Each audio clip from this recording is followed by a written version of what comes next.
आज के इस लेक्चर में हम अंडरस्टैंड करेंगे SCFP का मैकेनिज्म ऑफ एक्शन क्या है। SCFP के बारे में हम पहले भी अंडरस्टैंड कर चुके हैं। ये एक्चुअली में single chain variable fragment antibodies है।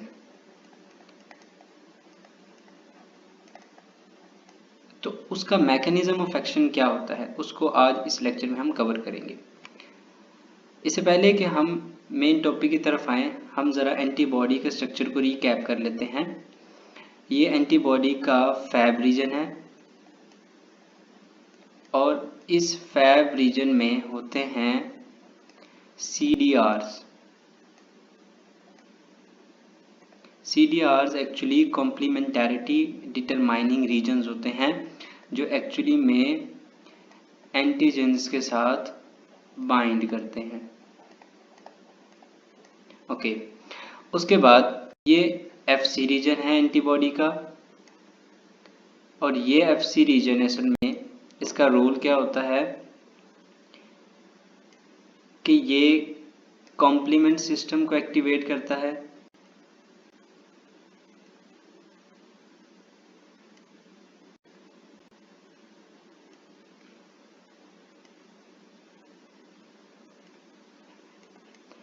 और दूसरा ये डिफरेंट किलर सेल्स को इनवाइट करता है कि भाई मैंने कैंसर सेल्स या फॉरेन बॉडी को ढूंढ लिया है, तो अब आप आकर उसको किल कर दो। तो बेसिकली जो FC पार्ट है उसका ये रोल होता है। अब सिंगल चेन वेरिएबल फ्रैगमेंट्स में साइंटिस्ट ने FC रीजन को रिमूव कर दिया है। अब उसकी वजह जानने के लिए हम पहले स्टडी करते हैं कि असल में जिस स्ट्रक्चर को उन्होंने टारगेट करना है उसकी फिजियोलॉजी क्या है। अगर हम ट्यूमर का स्ट्रक्चरल एनालिसिस करें तो हम देखेंगे कि यहाँ का जो इन्वायरमेंट होता है वो बहुत ही ज़्यादा रफ होता है। उसका क्या मतलब है, यहाँ पर pH लेवल जो है ना वो बहुत डिस्टर्ब्ड होता है, यहाँ का ऑक्सीजन लेवल बहुत ज़्यादा लो होता है, और यहाँ पर प्रेशर बहुत हाई होता है। ट्यूमर सेल्स की मैं बात कर रहा हूँ, यहाँ का जो प्रेशर है वो बहुत ज़्यादा हाई होता है। तो नॉर्मल ड्रग्स के लिए या एंटीबॉडीज़ के लिए यहाँ पर जाना और यहाँ पर जाकर अटैक करना और ट्यूमर सेल्स को डिस्ट्रॉय करना, ये बहुत ही हेक्टिक काम था, डिफ़िकल्ट टास्क था। तो साइंटिस्ट ने क्या किया, एक ऐसा छोटा स्ट्रक्चर बनाया जो यहाँ के डीप स्ट्रक्चर्स के अंदर जाकर रिसेप्टर्स के साथ बाइंड कर सकता है, और फिर जो डिस्ट्रॉइंग एबिलिटीज़ हैं या उसके साथ जो टैग्ड ड्रग है वो जाकर ट्यूमर सेल्स पर अपना फंक्शन परफॉर्म करती है और ट्यूमर सेल्स की ग्रोथ को या तो मिनिमाइज करती है या ट्यूमर सेल्स को ही कंप्लीटली डिस्ट्रॉय कर देती है। लेकिन एंटीबॉडीज़ का एक फ़ायदा है कि एंटीबॉडीज़ ब्लड के अंदर ज़्यादा देर तक स्टे करती हैं, बिकॉज हमारी जो किडनी है उसके ग्लोमेरुलस से ये पास नहीं हो सकते, तो इस वजह से ये ब्लड स्ट्रीम में ज़्यादा देर तक स्टे करते हैं। जबकि SCFP इसके साइज़ के कम होने की वजह से ये ग्लोमेरुलस से पास हो जाते हैं और यूरिन के थ्रू ये बॉडी से एक्सक्रीट आउट हो जाते हैं। उसके बाद साइंटिस्ट ने जो स्ट्रक्चर बनाया वो कौन सा था, हमारे पास ये FC region, single chain antibody. ये सिंगल चेन एंटीबॉडी बनाई साइंटिस्ट ने, जिसमें जस्ट 2 ही सेगमेंट्स थे एक नॉर्मल जनरल एंटीबॉडी के। वो कौन कौन से, variable region of heavy chain and variable region of light chain. और इस स्ट्रक्चर को स्टेबल करने के लिए एक दरमियान में छोटा सा स्ट्रक्चर ऐड कर दिया विच इज़ कॉल्ड लिंकर। अब ये लिंकर क्या करता है, इसको फ्लेक्सिबिलिटी प्रोवाइड करता है इस सिंगल चेन स्ट्रक्चर को, और ये फ्लेक्सिबिलिटी पहले कौन प्रोवाइड कर रहा था, FC रीजन। और यही स्ट्रक्चर था जो इस एंटीबॉडी के स्ट्रक्चर के अंदर स्टेबिलिटी प्रोवाइड कर रहा था, और उसके अलावा डाइसल्फाइड बॉन्ड्स भी प्रेजेंट थे। लेकिन अब क्या हुआ, अब उसकी जगह किसने ले ली, सिर्फ 2 सेगमेंट्स ने ले ली और इस लिंकर ने ले ली। अब हमने ये अंडरस्टैंड किया कि SCFV के अंदर FC पार्ट नहीं होता। अब FC पार्ट का काम हमने पहले देख लिया कि ये किलर सेल्स को यानी NK सेल्स को, मैक्रोफेजिस को, कॉम्प्लीमेंट सिस्टम को एक्टिवेट करके सेल्स को डिस्ट्रॉय करता था। उसके अलावा एंटीबॉडीज़ के कुछ डिसएडवांटेजेस हैं कि जब भी हम मोनोक्लोनल एंटीबॉडीज़ जो हम लेबोरेटरीज में बनाते हैं डिफरेंट डिजीज़ के ट्रीटमेंट के लिए, उन मोनोक्लोनल एंटीबॉडीज़ के कुछ डिसएडवांटेज हैं। वो क्या कि इनका साइज़ बड़ा होता है, ऑलमोस्ट 150 kDa। बड़ा साइज़ होने की वजह से ये ट्यूमर सेल्स में पेनिट्रेट नहीं कर सकते, और अगर ये पेनिट्रेट नहीं कर सकते तो इनका उधर जाकर फंक्शन करना भी डिफ़िकल्ट हो जाता है। उसके अलावा मोनोक्लोनल एंटीबॉडीज़ के लिए यूकैरियोटिक एक्सप्रेशन सिस्टम रिक्वायर होता है। यूकैरियोटिक एक्सप्रेशन सिस्टम जो एक तो बहुत एक्सपेंसिव है और इसके थ्रू एंटीबॉडीज़ को जनरेट करवाना ये एक डिफ़िकल्ट टास्क है। तो असल में ये कुछ रीजंस हैं जिसकी वजह से साइंटिस्ट मोनोक्लोनल एंटीबॉडीज़ से शिफ्ट हो गए towards single chain variable fragments. अब अगर SCFV के पास FC रीजन नहीं है तो इट मीन्स वो NK सेल्स, मैक्रोफेजिस जिन्होंने एक्चुअली कैंसर सेल्स को टारगेट करना था और उनको किल करना था, अगर वही प्रेजेंट नहीं है तो देन SCFV किस तरह से ट्यूमर्स को किल करता है। तो सिंपल आंसर है कि SCFV ट्यूमर सेल्स को किल नहीं करता। असल में SCFV GPS का काम करता है। GPS मतलब ये डिफरेंट ड्रग्स को, डिफरेंट टॉक्सिन्स को नेविगेट करता है कि भाई मैंने कैंसर सेल्स ढूंढ लिए हैं, आप आओ और यहाँ आकर उसकी किलिंग कर दो। तो इसका मेजर रोल नेविगेशन का है SCFV का। अब वो जो नेविगेशन का रोल है ये डिफरेंट कॉन्जुगेट्स बनाकर परफॉर्म करता है और कैंसर सेल्स की डेथ करवाता है। ये कैंसर सेल्स की को डिस्ट्रॉय करता है बॉडी में से। वो 5 मेजर पाथवेज हैं या मैकेनिज्म्स हैं जिनको आज हम इस वीडियो में कवर करेंगे। First one is T cell engager, second one is toxin conjugate, third one is CAR T cells, nano particle conjugate, and fifth is signalling blockade. First से स्टार्ट करते हैं। टी सेल इंगेजर्स असल में हैं क्या? T cell engager actually ये by specific T cell engagers actually by specific SCFVs हैं। यानी इसमें हम 2 SCFV के मॉलिक्यूल्स लेते हैं, स्ट्रक्चर्स लेते हैं और उनको लिंक करते हैं और वो ऑप्सोनिन का काम करते हैं। किसका काम करते हैं? ऑप्सोनिन। ऑप्सोनिन असल में मीडिएटर्स होते हैं। अभी जब हम इसका मैकेनिज्म देखेंगे तो हमें चीज़ें क्लियर हो जाएंगी। हमारे पास ये एक SCFV है जिसका ये वेरिएबल रीजन है लाइट चेन का और ये वेरिएबल रीजन है हैवी चेन का, दरमियान में लिंकर। और दूसरा SCFV ये है, ये वेरिएबल रीजन है उसके लाइट चेन का और ये हैवी चेन का। अब ये दोनों क्या काम करते हैं? बेसिकली ये कंपैटिबल होते हैं कैंसर सेल्स के ऊपर प्रेजेंट CD19 सेल्स के। यानी ये हमारे पास कैंसर सेल है, लेट्स सपोज इस कैंसर सेल्स के ऊपर स्पेशल टाइप ऑफ रिसेप्टर्स होते हैं जिनको CD19 कहते हैं। और दूसरी साइड से ये बायोस्पेसिफिक SCFVs T सेल्स के ऊपर प्रेजेंट रिसेप्टर CD3 के साथ अटैच होते हैं। तो दरमियान में हमारे पास T सेल इंगेजर है यानी बायोस्पेसिफिक SCFVs हैं। उन्होंने एक साइड से कैंसर सेल के साथ अटैचमेंट की हुई है और दूसरी साइड से T सेल्स के साथ अटैचमेंट की हुई है। एक्चुअली नॉर्मली ये जो T सेल्स हैं ये कैंसर सेल्स को आइडेंटिफाई नहीं कर पा रहे होते, तो इधर SCFP का काम क्या है कि ये नेविगेट, ये GPS का काम कर रहा है कि भाई ये जो मेरे साथ दूसरा सेल अटैच है ये कैंसर सेल है और इधर आकर अपना जो एक्टिविटी है उसको परफॉर्म करो। और टी सेल्स असल में करते क्या है, ये साइटोलिटिक प्रोटीन्स रिलीज करते हैं विच इन्वॉल्व्स ग्रेन्जाइम और पोरफायरिन।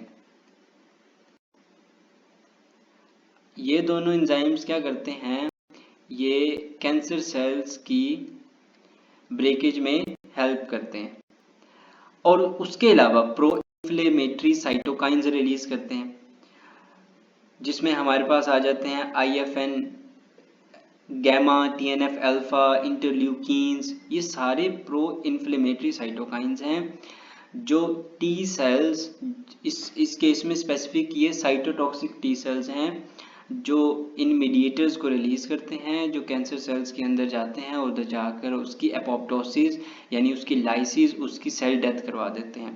तो इस तरह से हम SCFP को यूज करके कैंसर सेल्स की डेथ करवा सकते हैं। ये एक मैकेनिज्म है। सेकंड मैकेनिज्म हमारे पास है टॉक्सिन कॉन्जुगेट।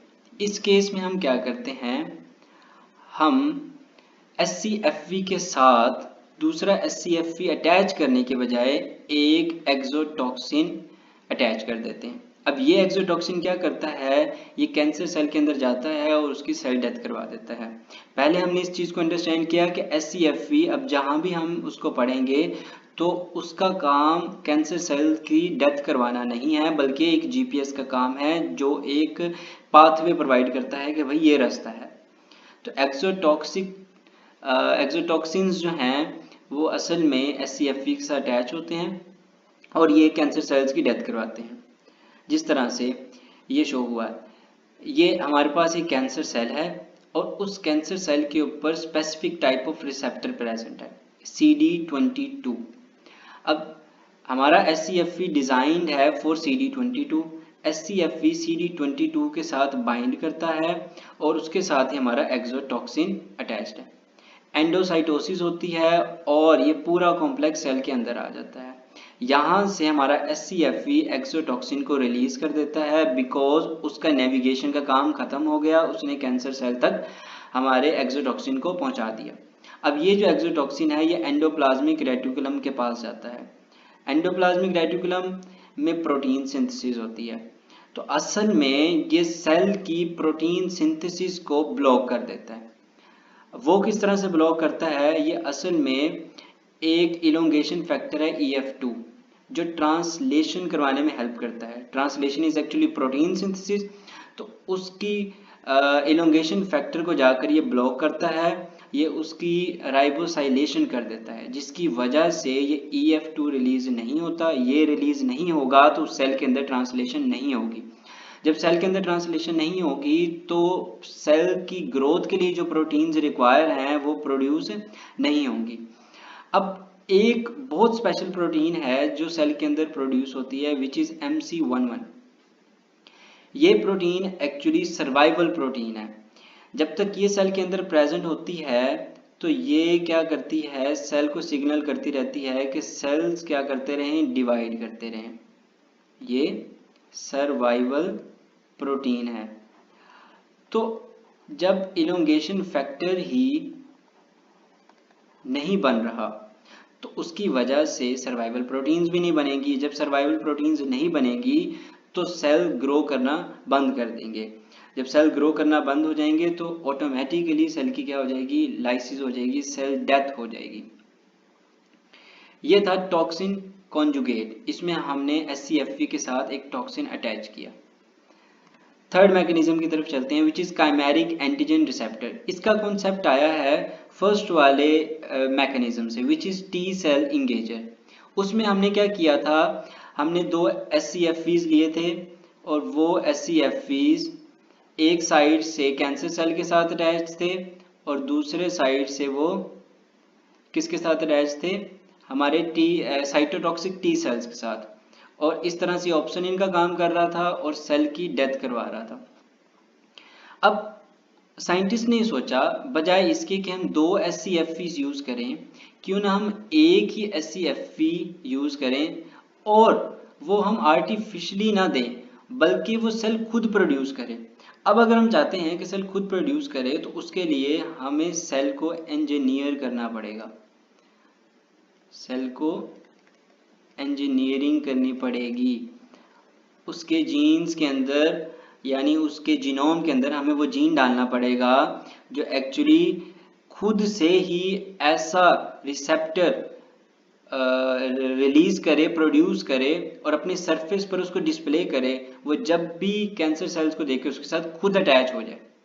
तो इसी तरह से chimeric antigen receptors T cells produce किए गए एक इंडिविजुअल, और ये इंडिविजुअल डिजीज्ड है, डिजीज्ड इंडिविजुअल लिया, उसके टी सेल्स लिए और उन टी सेल्स के अंदर इंजीनियरिंग की, जीन इंट्रोड्यूस किया, फिर दोबारा से उन टी सेल्स को उस पर्सन की बॉडी में ऐड कर दिया गया। जब इंसर्ट किया गया वो सेल्स हाईली डिवाइडेड सेल्स थे, तो वो जब डिवाइड हुए तो वो जीन्स भी डिवाइड हुए। उन जीन्स के डिवाइड होने की वजह से क्या हुआ, न्यू प्रोटीन्स बनी और वो न्यू प्रोटीन्स डिस्प्ले हुई टी सेल की सरफेस के ऊपर। पहले टी सेल रिकॉग्नाइज नहीं कर रहा था कैंसर सेल को, अब टी सेल खुद एक ऐसा रिसेप्टर प्रोड्यूस कर रहा है और डिस्प्ले कर रहा है अपनी सरफेस के ऊपर जो कैंसर सेल्स के ऊपर प्रेजेंट रिसेप्टर्स को रिकॉग्नाइज करेगा, उसके साथ बाइंड करेगा। ये कैंसर सेल के ऊपर ये रिसेप्टर है जो स्पेसिफिकली कैंसर सेल्स के ऊपर प्रेजेंट होते हैं। हमने क्या डिस्प्ले करवाया, टी सेल्स के ऊपर SCFP को डिस्प्ले करवाया और नीचे सिग्नलिंग डोमेन है, और सिग्नलिंग डोमेन क्या करेगी, जैसे ही ये SCFP बाइंड करेगा कैंसर सेल के रिसेप्टर के साथ तो नीचे सिग्नल जाएगा सेल के अंदर थ्रू सिग्नलिंग डोमेन कि भाई टी सेल ने कैंसर सेल को आइडेंटिफाई कर लिया है, तो अगली एक्टिविटी जो है वो शुरू करो। और अगली एक्टिविटी वो सेम है, cytolytic proteins, granzyme, perforins release होंगी और pro inflammatory cytokines, interleukin 2, IFN alpha, TNF alpha, IFN gamma and TNF alpha ये रिलीज होंगे, जिससे इन्फ्लेमेशन कॉज होगी और उन कैंसर सेल्स को क्या कर दिया जाएगा, डिस्ट्रॉय कर दिया जाएगा। अब इधर एक बात जो सबसे इंपॉर्टेंट है वो ये है कि कार टी सेल्स ने असल में कौन सी मेजर प्रॉब्लम सॉल्व की है। तो हमें इस चीज़ को अंडरस्टैंड करना था कि SCFPs का शॉर्ट हाफ लाइफ थी कि वो ब्लड के अंदर ज़्यादा देर तक स्टे नहीं कर सकते थे, उनका स्ट्रक्चर कम होने की वजह से वो ग्लोमेरुलस से पास होके यूरिन के थ्रू बॉडी से डिस्कार्ड हो जाते थे। तो अब हमारी ही बॉडी यानी डिजीज इंडिविजुअल की बॉडी ही क्या प्रोड्यूस कर रही है, SCFP प्रोड्यूस कर रही है। तो उसके लिए स्पेशल बार बार आर्टिफिशियल SCFP देने की ज़रूरत ही नहीं है। तो जब भी कोई भी कैंसर सेल अगर उसकी बॉडी के अंदर प्रेजेंट है तो टी सेल्स खुद ब खुद उसको रिकॉग्नाइज करेंगे और उसको किल कर देंगे। फिर जैसे ही दोबारा कैंसर किसी और बॉडी के सरफेस पर अपीयर होगा, टी सेल्स उसको रिकॉग्नाइज करेंगे और उसकी किलिंग करवा देंगे। तो इस हवाले से ये पॉइंट ये मैकेनिज्म बहुत इंपॉर्टेंट है कि यहाँ पर हमें आर्टिफिशियली बार बार डोजेस देने की ज़रूरत नहीं पड़ेगी जिस तरह से हम पहले दे रहे थे। नेक्स्ट हम फोर्थ मैकेनिज्म की तरफ मूव करते हैं which is nano particles conjugate. अब असल में नैनो पार्टिकल्स के बारे में आपको आइडिया होगा, नैनो पार्टिकल्स बहुत ही स्मॉल पार्टिकल्स हैं जो इधर एक कार्गो का काम करेंगे। कार्गो वो होती है जो असल में एक मटेरियल को एक जगह से दूसरी जगह लेके जाती है। तो इस कार्गो में असल में होगा क्या, इस कार्गो में हमारा ड्रग मॉलिक्यूल होगा। हमने लेक्चर के स्टार्ट में देखा था कि जो ट्यूमर सेल्स होते हैं, ये ट्यूमर्स होते हैं, वो बहुत ही डिसऑर्गेनाइज्ड स्ट्रक्चर्स होते हैं, वहाँ पर ब्लड फ्लो बहुत ही डिसऑर्गेनाइज्ड होता है, वहाँ पर ऑक्सीजन की कमी होती है, वहाँ पर जो रिसेप्टर्स होते हैं वो डेप्थ में होते हैं। तो इस वजह से ड्रग्स का वहाँ पर पहुँचना, क्योंकि नॉर्मली ड्रग्स जो दी जाती हैं, कीमो ड्रग्स, वो दी जाती हैं ब्लड के थ्रू, तो ब्लड में वो सारी की सारी ड्रग्स क्या करती हैं, डिफ्यूज़ हो जाती हैं। अब उनकी डिफ्यूज़न की वजह से वो दूसरे हेल्दी सेल्स को क्या कर सकती हैं, डिस्ट्रॉय कर सकती हैं, और ये बहुत ही बड़ा एक साइड इफेक्ट है कीमोथेरेपी का। तो हम ये चाहते हैं कि हमारी ड्रग्स स्पेसिफिकली कैंसर सेल्स के अंदर जाकर उसकी किलिंग करवा दें। तो उसके लिए हम क्या करते हैं कि हमारी ड्रग को नैनो पार्टिकल के अंदर बाइंड करवा कर उसके साथ SCFV अटैच कर देते हैं। तो हमने एक्चुअली में क्या किया, ये कार्गो जो हमारा नैनो पार्टिकल है उसके अंदर हमारी ड्रग है और इसके साथ इंपॉर्टेंट स्ट्रक्चर SCFV हमने क्या कर दिया है, अटैच कर दिया है। SCFV का वही काम नेविगेशन का, ये बताएगा कि यहाँ पर कैंसर सेल्स हैं, कार्गो एंटर होगा और उधर जाकर ड्रग्स को रिलीज कर देगा, जिसकी वजह से क्या होगा, जो कैंसर सेल्स हैं उनको डिस्ट्रॉय कर दिया जाएगा, बिकॉज ड्रग्स स्पेसिफिक होंगी उस स्पेसिफिक कैंसर के अकॉर्डिंगली। इधर जो एग्जांपल दी हुई है नैनो पार्टिकल कॉन्जुगेट SCFV की, उसमें एक special type of you can say nano particle use हुआ है जिसका नाम है क्वांटम डॉट। क्वांटम डॉट ये एक ऐसा नैनो पार्टिकल है जो इल्यूमिनेट करता है, जो ग्लो करता है। तो इसके दो फायदे हैं, एक तो ये ड्रग की डिलीवरी करवाएगा, दूसरा ये साथ साथ ग्लो करेगा, जिससे हम इसके रिजल्ट्स को विजुअलाइज कर सकते हैं, अपनी आंखों से देख सकते हैं कि असल में कैंसर कहाँ पर एग्जिस्ट कर रहा है। यहाँ पर क्वांटम डॉट ग्लो भी करेगा और साथ साथ रिकॉग्नाइज भी करेगा कैंसर सेल्स को या ड्रग्स को उधर तक पहुँचाएगा। रिकॉग्निशन का काम SCFV का ही है। तो यहाँ पर क्या है, असल में GRP78 ये एक रिसेप्टर है जो कैंसर सेल्स के ऊपर प्रेजेंट होता है। हमने SCFV बनाया एंटी GRP78, उसने इसको रिकॉग्नाइज किया, ये पूरा कॉम्प्लेक्स इंटरनलाइज हो गया, अंदर आ गया एंडोसाइटोसिस के थ्रू, और इसने क्या किया, PI3K AKT पाथवे, मैं इसको जरा लिख देता हूँ, PI3K AKT पाथवे, ये एक सिग्नलिंग पाथवे है जो अगर एक्टिवेट हो जाए तो ये सेल्स की डिवीजन को एक्टिवेट कर देता है कि सेल्स ज़्यादा ग्रो करना स्टार्ट हो जाते हैं। तो नॉर्मल मैकेनिज्म क्या है कि GRP78 ये एक्टिवेट होता है, सिग्नल सेल के अंदर जाता है, ये पाथवे एक्टिवेट होता है, सेल डिवाइड करना शुरू कर देते हैं। बट जब हमने नैनो पार्टिकल यूज़ किया या क्वांटम डॉट को यूज़ किया, तो उस क्वांटम डॉट ने असल में क्या किया, ये SCFV इसके रिसेप्टर के साथ बाइंड करेगी और रिसेप्टर के अंदर ऑल्टरेशंस कर देगी। तो अब इसका रिसेप्टर SCFV से ऑक्यूपाइड है, यानी अब इधर ओरिजिनल इसका रिसेप्टर भी आ जाए तो उसके पास जगह ही नहीं है कि वो इस रिसेप्टर के साथ अटैच हो सके। जब वो इसके साथ अटैच नहीं होगा तो एज अ रिजल्ट ये अंदर सिग्नलिंग नहीं होगी, ये पाथवे एक्टिवेट नहीं होगा, कैंसर सेल्स डिवाइड नहीं होंगे। तो इस तरह से नैनो पार्टिकल्स क्या कर रहे हैं, कैंसर सेल्स की ग्रोथ को रोक रहे हैं। और अगर इसके साथ ड्रग भी इंट्रोड्यूस करते हैं, जिस तरह से पहले सिनेरियो में हमने अंडरस्टैंड किया, तो वो जो ड्रग है वो कार्गो के थ्रू, नैनो पार्टिकल्स के थ्रू इस सेल के अंदर जाती है और जाकर उसकी एपोप्टोसिस करवा देगी। तो ये दो मैकेनिज्म्स हैं जो फर्दर हमने नैनो पार्टिकल्स के अंदर डिस्कस किए।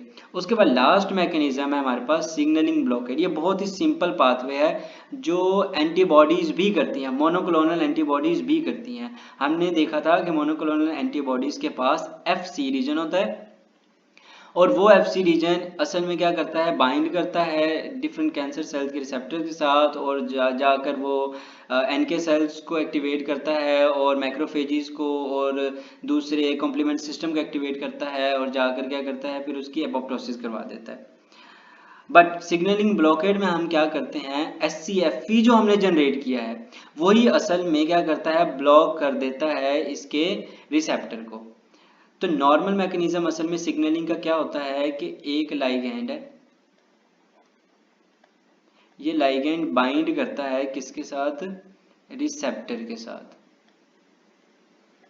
ये जब रिसेप्टर के साथ बाइंड करता है तो सेल के अंदर चेन ऑफ रिएक्शन स्टार्ट हो जाते हैं। वो चेन ऑफ रिएक्शन जब स्टार्ट होते हैं, या हम कह लें कि उसके अंदर PI3K AKT पाथवे, जिसको हमने पिछली स्लाइड में भी अंडरस्टैंड किया, वो एक्टिवेट हो जाता है, तो सेल्स क्या करते हैं, ग्रो करते हैं। सेल्स डिवाइड होते हैं। अब अगर हम लाइगेंड को ही ब्लॉक कर दें या हम रिसेप्टर को ही ब्लॉक कर दें, इन दोनों में से अगर एक को भी ब्लॉक कर देंगे तो नेक्स्ट पाथवे, आगे जितना भी पाथवे वो सारा रुक जाएगा। जब वो रुक जाएगा तो अंदर सिग्नल नहीं जाएगा और सेल की ग्रोथ रुक जाएगी। तो हम सिग्नलिंग ब्लॉकेड में ऐसे SCFVs बनाते हैं जो या तो लाइगैंड के कॉम्प्लीमेंट्री होते हैं, यानी वो SCFV लाइगैंड के साथ बाइंड कर जाएंगे, या वो SCFV रिसेप्टर के साथ बाइंड करके उसको ऑक्यूपाई कर लेंगे। तो रिसेप्टर लाइगैंड के साथ नहीं बाइंड होगा और लाइगैंड रिसेप्टर के साथ नहीं बाइंड होगा, जिस तरह से इस एग्जाम्पल में भी शो किया हुआ इधर। Reg3 अल्फा ये एक लाइगेंड है जो इस रिसेप्टर के साथ जाकर बाइंड करता है। जब ये इसके साथ बाइंड करता है ये पाथवे एक्टिवेट होता है, सेल क्या करता है, डिवाइड करता है। बट हमने क्या किया, इस SCFV को कॉम्प्लीमेंटरीली बनाया ताकि वो इस फैक्टर के साथ बाइंड कर सके। ये जब इस फैक्टर के साथ यानी लाइगेंड के साथ बाइंड करता है तो इधर जाकर इसके साथ अटैच नहीं हो पाता। जब नहीं हो पाएगा तो ये फर्दर क्या करेगा, आगे सिग्नलिंग नहीं होगी। जब नहीं सिग्नलिंग होगी तो सेल्स की जो ग्रोथ है वो रुक जाएगी, ट्यूमर सेल्स फर्दर ग्रो नहीं कर सकेंगे। तो ये 5 मैकेनिज्म्स थे जो SCFV यूज करते हैं कैंसर सेल्स को डिस्ट्रॉय करने के लिए। और हमने ये देखा कि SCFV इटसेल्फ कैंसर सेल्स को डिस्ट्रॉय नहीं करते, बल्कि वो डिफरेंट कॉन्जुगेट्स बना के कैंसर सेल को डिस्ट्रॉय करते हैं। This is all about mechanism of actions of SCFV. Thank you so much.